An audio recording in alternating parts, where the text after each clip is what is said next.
ये कहानी उन चार दोस्तों की है जिसके साथ कुछ ऐसी घटना घटी कि जिसे उनका पूरा जीवन ही बदल गया। आइए जानते हैं कि ऐसा क्या हुआ था। मुंबई शहर की रहने वाली प्रिया शर्मा अपने दोस्तों के साथ रवि, साहिल और विजय के साथ शिमला जाने का प्लान बनाया।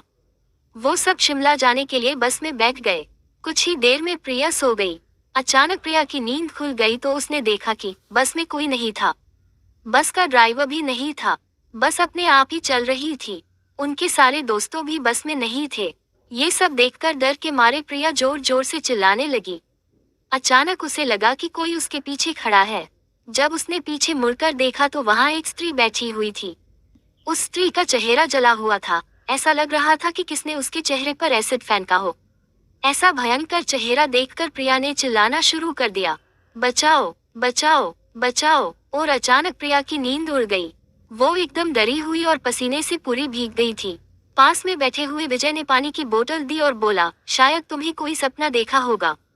थोड़ी ही देर में सब शिमला पहुंच गए और एक होटल पर रात बिताने के लिए गए। दूसरे दिन वो सब साथ में मिलकर होटल के पास वाले पहाड़ पे घूमने जाने का नक्की किया। करीबन आधे घंटे में वो सब पहाड़ की सबसे ऊंची शिखर पर पहुंच गए। वहीं से नीचे देखने पर घने लीलेछम पेड़ पौधे काफी सुंदर दिख रहे थे। अचानक साहिल चौंक गया और बोला, नीचे देखो, कोई खड़ा है, लगता है कोई स्त्री है। विजय और रवि भी देखने लगे लेकिन उन्हें कोई दिख नहीं रहा था और बोले, तू पागल हो गया है क्या? इस घने जंगल में कोई स्त्री कैसे आ सकती है? तुम्हें शायद कोई भ्रम हुआ होगा। उसके बाद वह सब खुली जगह पर चले गए। रात होने वाली थी इसलिए वह सब ने पहाड़ पर ही रुकने का निर्णय किया।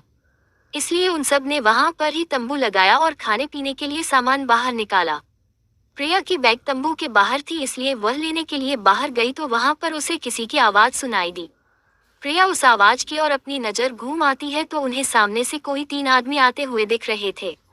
उनके हाथ में धारदार हथियार देखकर प्रिया डर जाती है और दौड़ के तंबू के अंदर आ जाती है। उसने अपने दोस्तों से भी यह बात की लेकिन कोई उसकी बातों पर विश्वास नहीं कर रहे थे। प्रिया चिल्लाकर बोली, आप सब पागल हो गए हो क्या? कोई भी मेरी बातों पर भरोसा नहीं कर रहा है। चलिए मेरे साथ बाहर, मैं आपको बताती हूँ। वो सभी बाहर आके शिखर की टोच से नीचे देखने लगते हैं। उतने में ही उन सभी को लगता है कि कोई 3 लोग उनकी ओर बढ़ रहे हैं।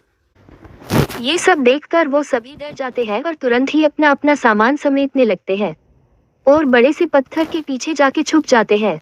थोड़ी ही देर में वो सब ऊपर आ जाते हैं। प्रिया देख रही है कि उनके हाथ पैर और सिर आम आदमी जैसे बिल्कुल नहीं थे।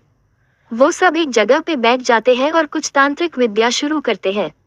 उनमें से एक आदमी अपनी हाथों की उंगली को काट देता है लेकिन अंधेरे की वजह से उन्हें कुछ भी ठीक से दिखाई नहीं देता है। अचानक उन चारों ने देखा कि एक औरत उन आदमियों के बीच में आके लेट जाती है। कोई नहीं जानता कि आखिर वो औरत वहां पे पहुंची कैसे। प्रिया ने कहा, मुझे कुछ समझ नहीं आ रहा है, आखिर यह सब हो क्या रहा है? मुझे बहुत ही डर लग रहा है।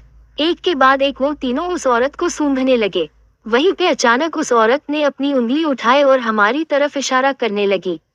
हम सब डर गई। वो तीनों उस औरत को छोड़कर हमारी ओर बढ़ने लगे। हम सब पहाड़ी से नीचे होटल की ओर दौड़ने लगे। हमारी आवाज सुनकर वो तीनों हमारी ओर दौड़ने लगे। प्रिया और साहिल सबसे आगे थे और विजय और रवि उनके पीछे दौड़ रहे थे। प्रिया और साहिल होटल तक पहुंच गए लेकिन रवि और विजय का कोई पता नहीं चल रहा था। हमने होटल वालों से उनके बारे में सभी बातें की तो उन लोगों ने कहा कि उस पहाड़ पे कोई नहीं जाता है, वो पहाड़ शार्पित है, जो भी वहां जाता है वो कभी वापस नहीं आता है। आपकी किस्मत अच्छी थी कि आप अभी जिंदा है, लेकिन हमारे दोस्त रवि और विजय कभी भी वापस लौट के नहीं आए। हमने उन्हें ढूंढने का बहुत ही कोशिश की, पुलिस कंप्लेन भी करवाए लेकिन कोई फर्क नहीं